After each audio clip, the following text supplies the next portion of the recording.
Permisi Nyonya, ini tehnya, monggo silahkan diminum.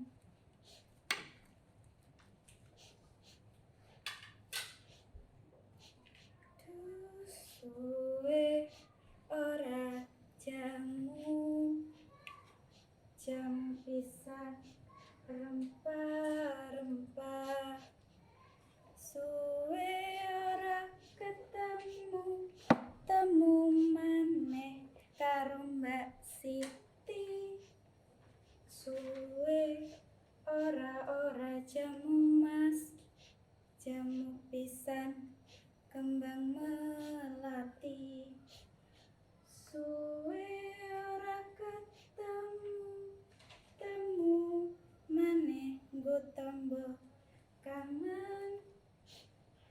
Loh, kenapa toh Nyonya? Dari tadi saya lihat mukanya kelihatan sedih, dan sekarang malah nangis seperti ini. Iya, saya sedih. Suami saya meninggal. Ya Allah, sudah Nyonya, ikhlaskan saja. Insya Allah suami Nyonya itu sudah diterima di sisinya. Lagi-lagi saya lihat Nyonya dalam keadaan seperti ini. Hal ini tidak bisa dibenarkan Nyonya. Nyonya itu telah menyiksa diri sendiri. Lihat itu pekebun. Para pekerja di belakang tuh. Mereka memetik tomat sambil berladang. Makhluk itu pun tahu bagaimana cara bernafas Nyonya. Kucing pun mereka berguling-guling Nyonya. Mereka tahu cara menikmati hidup. Tapi Nyonya menyiksa diri sendiri seperti seorang suster di dalam biara. Ya, bila dihitung dalam hari, Nyonya sudah tidak pernah keluar rumah selama 1 tahun Nyonya. Mengapa saya harus pergi keluar? Riwayat saya sudah tamat. Suami saya telah terbaring di kuburnya, dan saya telah mengubur diri saya sendiri di 4 dinding ini. Kami berdua telah sama-sama mati. Ini lagi. Ngeri saya mendengarkannya Nyonya. Tuan Martopo itu telah meninggal Nyonya. Tuhan sudah mengkehendakinya untuk meninggal. Itu sudah dari sananya Nyonya. Istri saya pun Nyonya dulu sudah meninggal Nyonya. Saya berkabung untuknya, dan saya berkabung sebulan penuh Nyonya. Namun setelah itu selesai. Apakah orang harus berkabung selama itu Nyonya? Itu sudah lebih dari sewajarnya Nyonya. Nyonya sudah tidak pernah keluar rumah sama sekali. Nyonya tidak pernah pergi untuk menyapa tetangga Nyonya. Lihat itu pakaian-pakaian pesta Nyonya tuh di belakang rumah tuh. Bergeletakan banyak sekali Nyonya. Saya minta Bapak jangan bicara seperti itu lagi. Bapak Darmo telah tahu semenjak suami saya meninggal, hidup ini sudah tak ada harganya lagi. Bahkan sudah tidak rahasia pula bagimu bahwa suami saya sangat kejam, tak adil, dan tak setia juga pada saya. Tapi saya akan setia pada bangkainya dan tetap akan mencintainya. Apa faedahnya kata-kata seperti itu Nyonya? Nyonya ya lebih baik itu Nyonya pergi untuk bersilaturahmi dengan tetangga Nyonya, atau menyuruh orang belakang sana untuk memasangkan kuda kita Nyonya, si Tobi dan si Hiro itu. Lalu Nyonya bisa pergi untuk berziarah atau pesiar, terserah Nyonya. Nyonya, ada apa Nyonya? Ada apa? Suami saya sangat mencintai kuda itu, si Tobi itu. Ia selalu meninjau kebun-kebun hingga mendaki Gunung Bromo. Ia sangat gagah saat menaiki kuda itu. Tobi, berilah ia rumput 2 kali lipat hari ini. Baiklah Nyonya, baik. Siapa itu? Saya tak mau menerima tamu. Baik Nyonya. Benar ini dengan nomor Martopo? Benar, siapa Anda? Boleh saya menemuinya? Mohon maaf, Nyonya Martopo saat ini tidak bisa ditemui. Tapi ini urusan penting saya semuanya. Tunggu sebentar. Nyonya, ada orang ingin menemui Nyonya. Sudah saya katakan, semenjak kematian Mas Martopo, saya tak mau menerima tamu. Sudah saya katakan Nyonya, namun orang itu dia tetap maksa ingin menemui Nyonya. Sudah kamu katakan? Sudah Nyonya. Baik, berikan dia masuk. Tak punya adab. Ayo.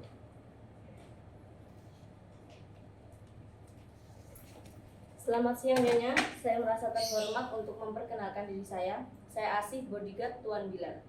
Saya terpaksa mengganggu Nyonya karena suatu hal yang mendesak. Tante mau apa? Suami Anda mempunyai hutang dengan atasan saya. Saya harap Anda melunasinya hari ini juga. Utang? Saya tak punya utang, Tante. Nyonya, ada apa ini kok rame-rame? Ini loh, saya masa ditagih utang, padahal saya nggak punya utang. Loh Bu, apa ya Bu? Kamu ini penipu ya? Masa nyonya saya ditagih hutang? Memang ada buktinya? Kamu bilang saya penipu. Sebentar lagi atasan saya akan datang membawa bukti.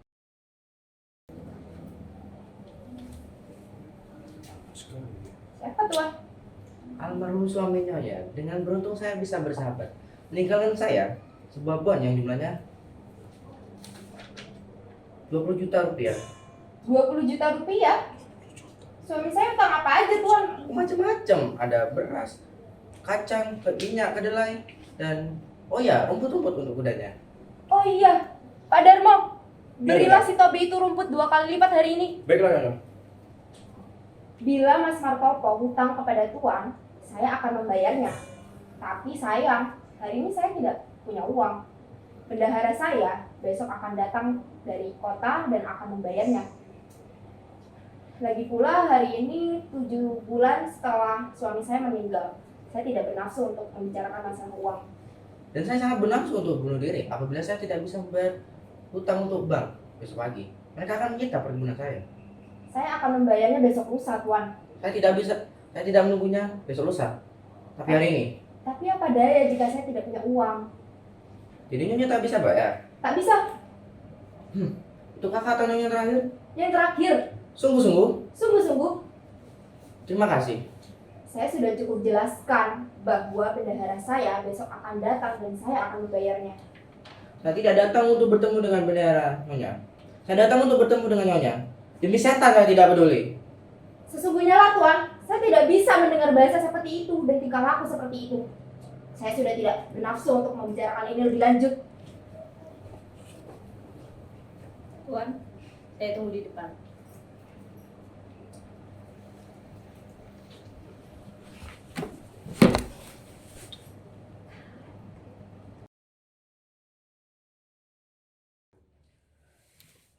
Apa yang harus kukatakan sekarang? Tidak bernafsu. Tepat setelah 7 bulan suaminya meninggal. Saya harus bayar hutang, bukan? Apa yang harus saya lakukan? Apakah saya harus lari dari penagih hutang tersebut? Ataukah saya harus membetulkan kepala saya ke tembok? Kepala saya pusing karena marah. Mungkin saya harus minum. Mandor!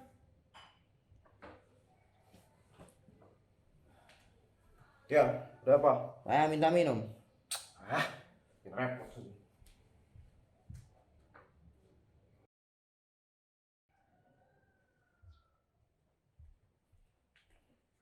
Nih. Tuan tampak bebas betul di sini.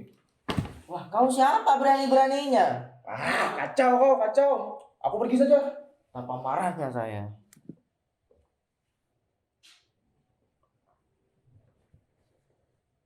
Tuan, di hidup saya yang sepi ini, saya tidak bisa mendengar suara orang-orang yang sangat keras. Saya mohon kepada Tuan agar tidak mengganggu kehidupan saya. Kalau begitu, bayar saya. Dan saya akan pergi. Saya sudah jelaskan dengan jelas menggunakan bahasa Indonesia bahwa saya tidak punya uang. Saya akan membayarnya besok lusa.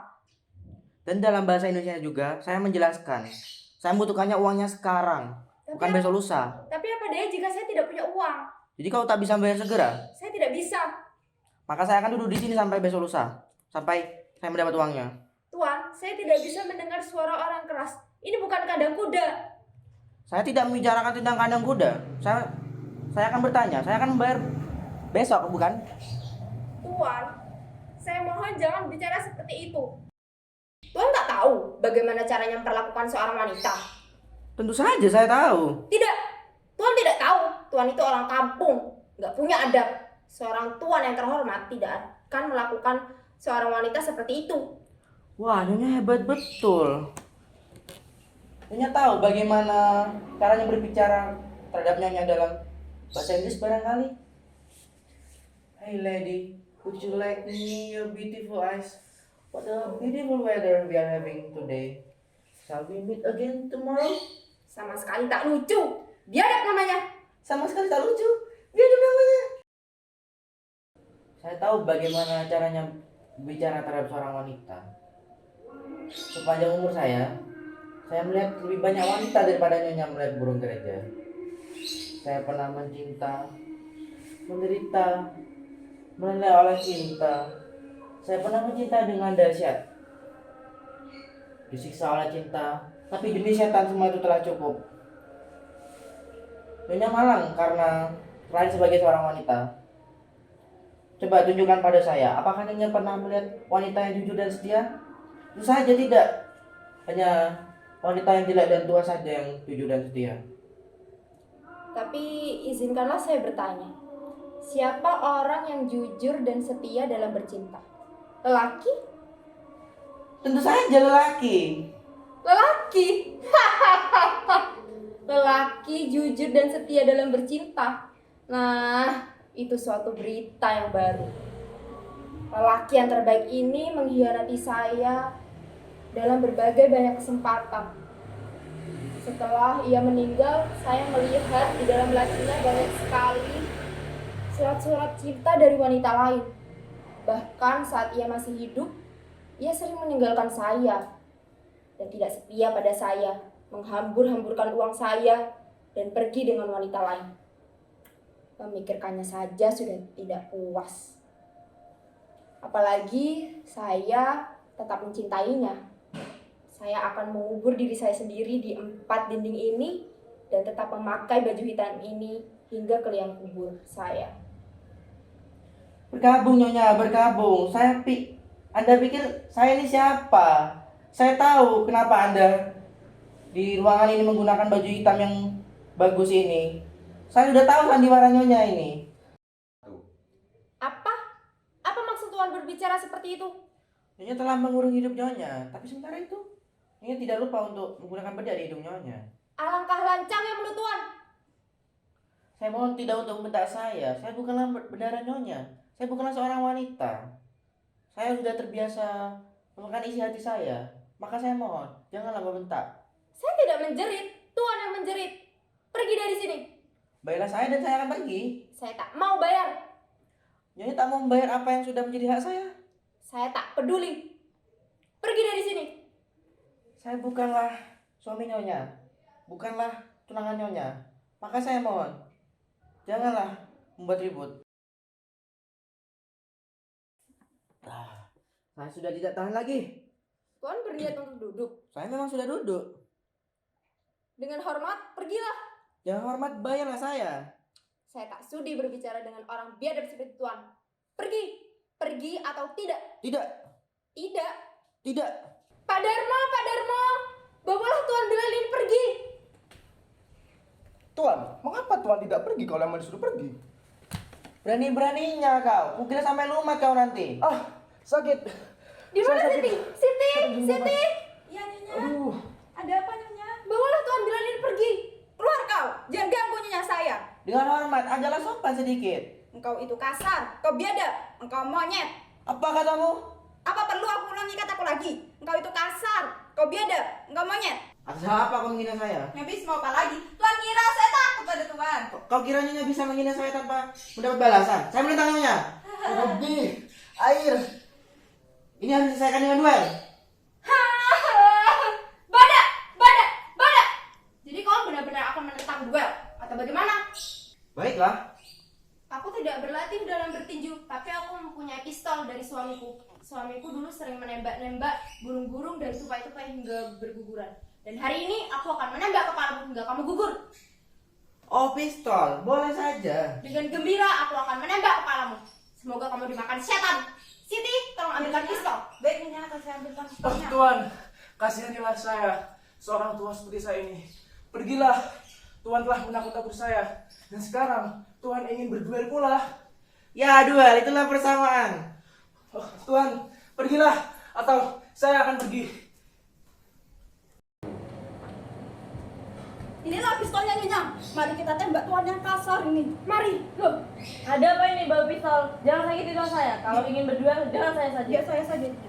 Baik, Kamu dulu. Kamu. Ah, malah kalian yang bertengkar. Sini bersama buat aku aja. Pergi kalian. Udahnya. Sebelum berduel, saya tidak bisa memakai pistol ini. Apakah Tuhan bisa mengajariku? Seperti ini? Begini, yang pertama bidik, lalu miringkan kepala. Tidak enak jika menembak di rumah. Marilah kita ke kebun. Tapi saya belum selesai ngajar. Hah? Kenapa? Sebab itu urusan saya. Kau takut? Aku belum merasa tentang jika belum menembak kepalamu yang sangat aku benci itu. Apakah kamu takut? Ya, saya takut. Bohong! Kenapa kamu tidak mau bertarung?